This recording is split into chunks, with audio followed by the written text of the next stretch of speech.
Hello students, जय जगन्नाथ।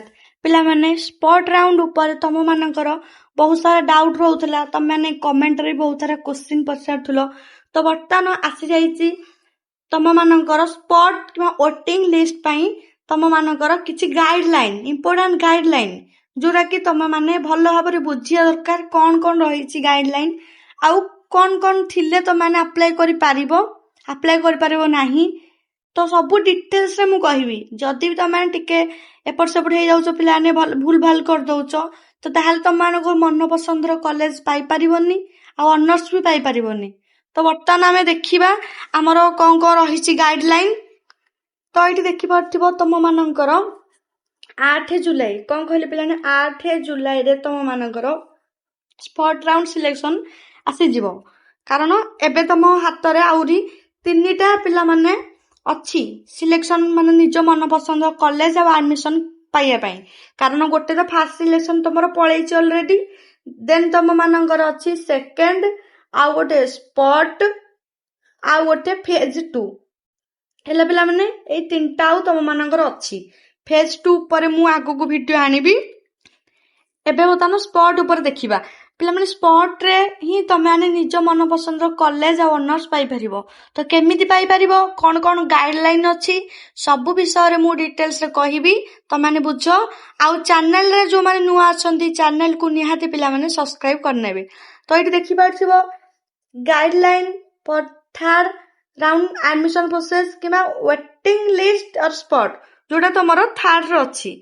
तो देख पॉइंट तुम किसी लिखाई एटा को भल भाव बुझे जाऊँगी एते तुम्हें पढ़िया दरकार नहीं, इजिली मुझे बुझेदेवी। ये देख 17 नंबर पॉइंट रु स्टार्ट है तुम मानकर ये तुम मानकर सरी जाइए 17 रु आरंभ हो 27 नंबर रे सरी। तो मुझे भल भाव बुझे दौची तुम मान कौन ये रही। देख ये ओडा पिला भल भाव बुझे नौ ना तुम मानक जो रही वेटिंग लिस्ट स्पॉट एडमिशन। देख कौन हम ना फेज 1 रो प्रथम किंबा द्वितीय राउंड रे एडमिशन नैथिबा छात्र छात्री माने निजर हायर प्रेफरेंस कॉलेज किंबा विषय पई भाग नै पारिबे।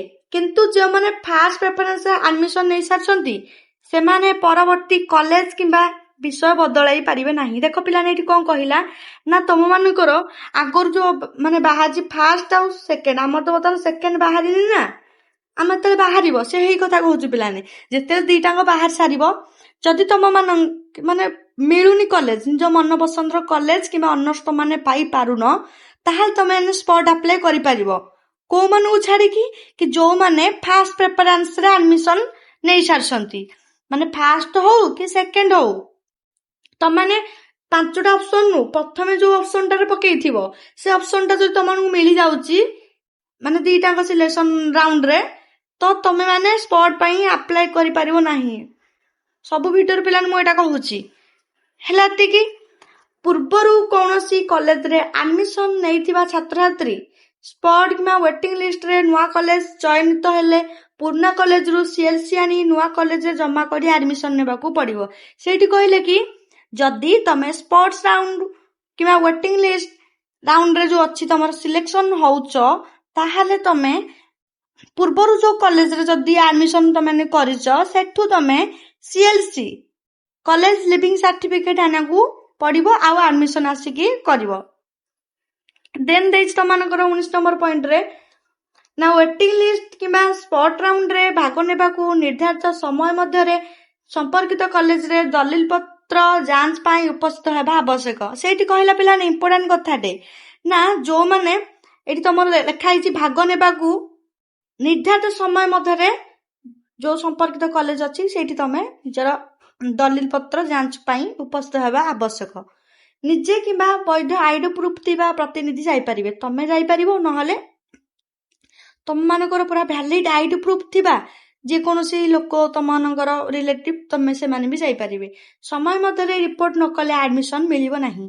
सेठी पिलाने कहला जो कॉलेज तुम माने पढ़िया चाहूच से कॉलेज रे निर्धारित समय मध्य तमें सेठी जाइकी उपस्थित हेबा आवश्यक जोटी तुम स्पॉट करिया चाहूच निजे नहले अन्य कोनोसी रिलेटिव तुम वैलिड आईडी प्रूफ नेकी जिबा दरकार।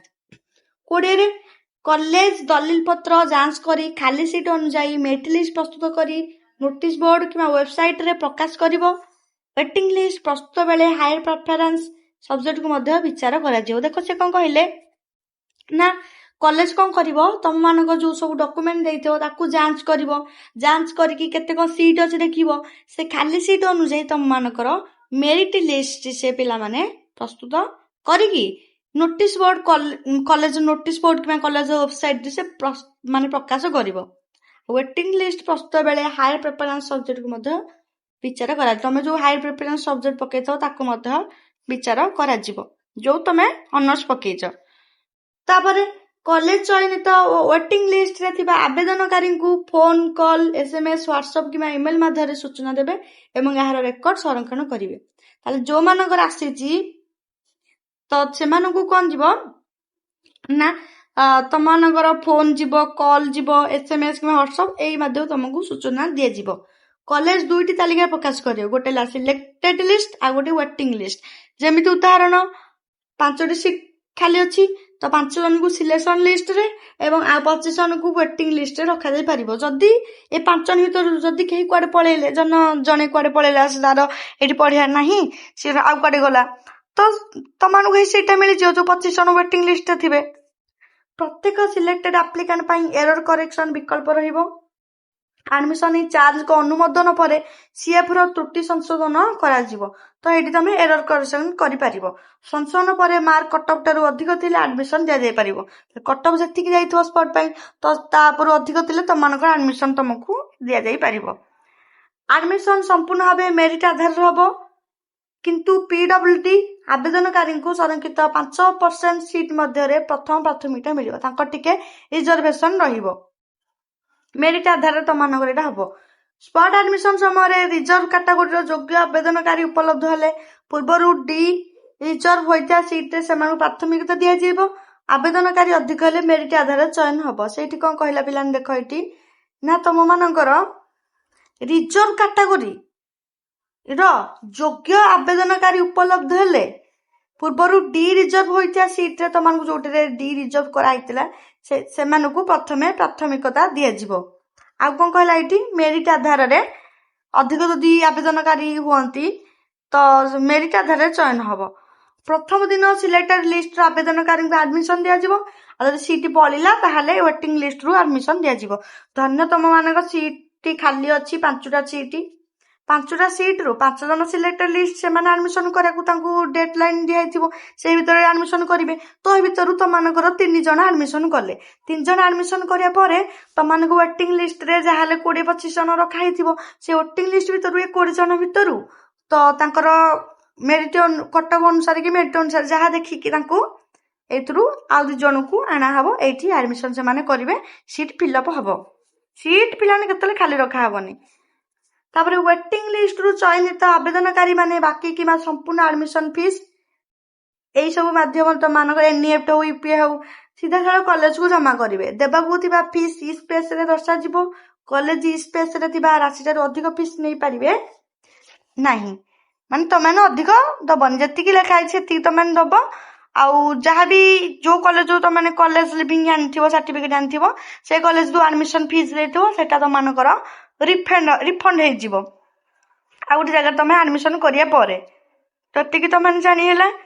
ସ୍ପଟଟା କୋଉମାନେ ଆପ୍ଲାଏ କରିବେ ନା ସମସ୍ତ ପିଲାମାନେ ଆପ୍ଲାଏ କରିବେ। କୋଉମାନଙ୍କୁ ଛାଡିକି ନା ଯୋଉମାନଙ୍କର ଫାର୍ଷ୍ଟ ସିଲେକ୍ସନ କିମ୍ବା ସେକେଣ୍ଡ ସିଲେକ୍ସନରେ, ଫାର୍ଷ୍ଟ ସିଲେକ୍ସନ ଅଲରେଡି ବାହାରି ସାରିଲାଣି, ସେକେଣ୍ଡ ସିଲେକ୍ସନରେ ଯଦି ବି ଫାର୍ଷ୍ଟ ପ୍ରିଫରେନ୍ସ ଆସୁଛି ମାନେ 5ଟା ଅପସନରୁ ପ୍ରଥମ ଅପସନଟା ଯଦି ତମମାନଙ୍କର ଆସୁଛି, ତମେ ଆଡମିସନ କରୁଛ ସେଠି, ତାହେଲେ ତମେ ଆପ୍ଲାଏ କରିପାରିବନି ସ୍ପଟରେ।